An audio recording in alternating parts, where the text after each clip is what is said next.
Very good morning, children. Most welcome in this EVS class. This is the class in which you have to think and act accordingly. So, the heading of this uh, topic is think and do. यानी सोचें, विचारें और करें. A. See the pictures below and write the name of the body part being used for doing each of the following activities. यहाँ पे विभिन्न प्रकार के कार्यकलाप दिखाए गए हैं चित्रों के द्वारा, और इसमें कौन सा अंग प्रयोग में आ रहा है उसका नाम लिखना है नीचे के ब्लैंक्स में. देखें यहाँ पे फर्स्ट पिक्चर है जिसमें एक लड़का अपनी कॉपी निकाल कर कुछ लिख रहा है. तो लिखने में कौन सा अंग प्रयोग में आ रहा है? Obviously fingers. आप देख रहे हैं कि ये उंगलियों से अपने पेंसिल को पकड़ रखा है और आँख से उसे देख रहा है. तो फिंगर्स और आइज़ का कोऑर्डिनेशन है यहाँ पर, जिससे वो लिख पा रहा है. तो यहाँ पे हम लिखेंगे फिंगर्स एंड आइज़. सेकेंड, ये जो पिक्चर है इसमें एक बच्चा मुंह में कुछ खाने की सामग्री रख रहा है. तो आप देखेंगे ये हाथ से यानी हैंड से मुंह में रख रहा है. तो हैंड और माउथ का यहाँ पर नाम लिखना है. जैसे HAND हैंड मतलब हाथ, MOUTH माउथ, क्योंकि ये दो अंग का वो प्रयोग कर रहा है. हाथ का भी प्रयोग कर रहा है और मुंह का भी प्रयोग कर रहा है.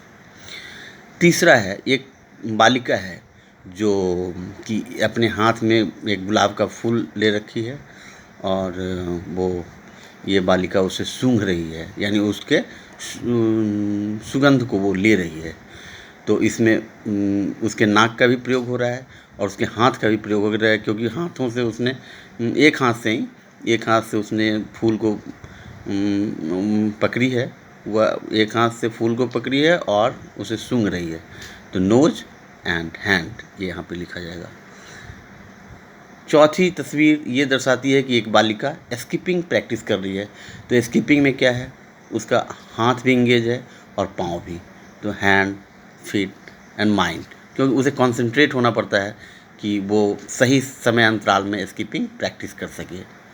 वो टाइम मैनेजमेंट कर पाती है उस स्पीड के साथ, ताकि उसका भली भांति काउंटिंग स्किपिंग का चल सके. तो उसका हैंड्स भी इंगेज होता है, फीट्स मैंने पाँव इंगेज होते हैं और माइंड भी.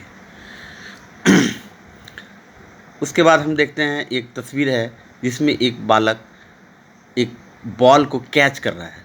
तो इसमें इसके हैंड्स इंगेज हो गए और ब्रेन भी इंगेज हो गए, क्योंकि वो उसे भी वो टाइम कोऑर्डिनेशन पकड़ना है कि सही अंतराल में वो कैच कर सके और हाथ को इतने ही स्पीड से पीछे लाए ताकि उसे चोट ना लगे.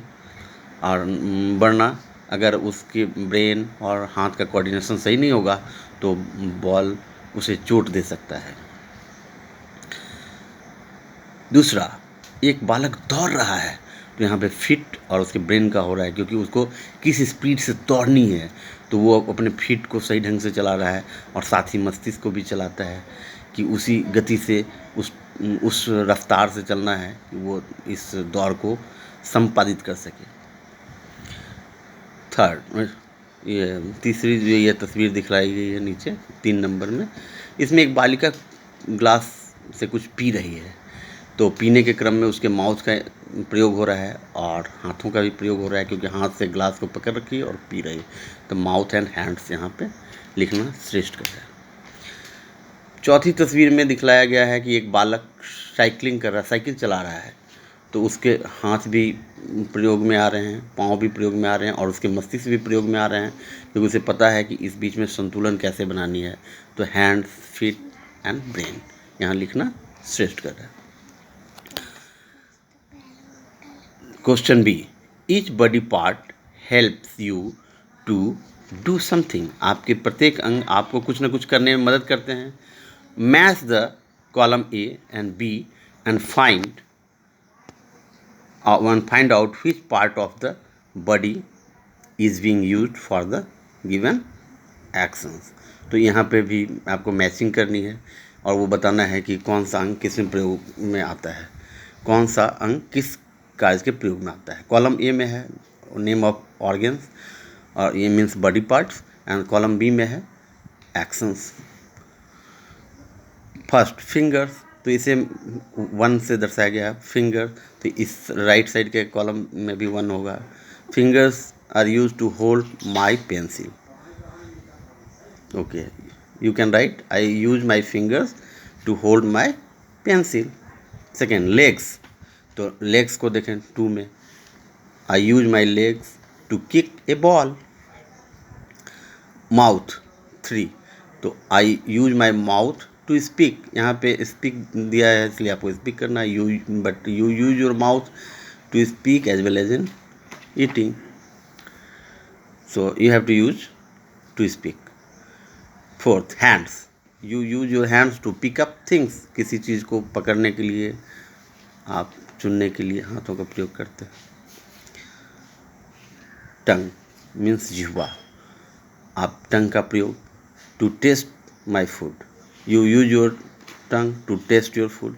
यहाँ पे टू टेस्ट माई फूड है तो इससे टैली करेंगे, इस तरीके से दोनों को मिलाएंगे।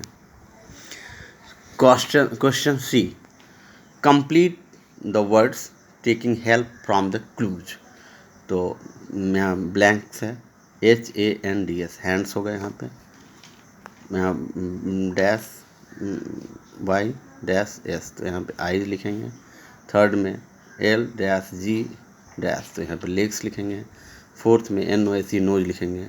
तो यहाँ पे क्लू क्या है, तो हैंड्स के सामने आप देखें we help you to write and draw, तो ये आइडिया क्लियर हो जाता है कि हमारा हाथ ही हमें मदद करता है किसमें, लिखने में और कोई चीज़ के चित्र बनाने में।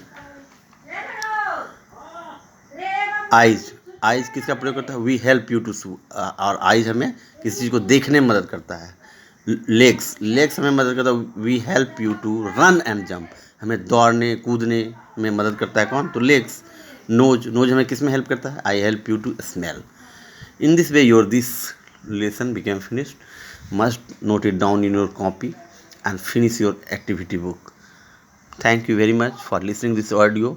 Must like, comment and share among your classmates for your next better version. Thank you very much.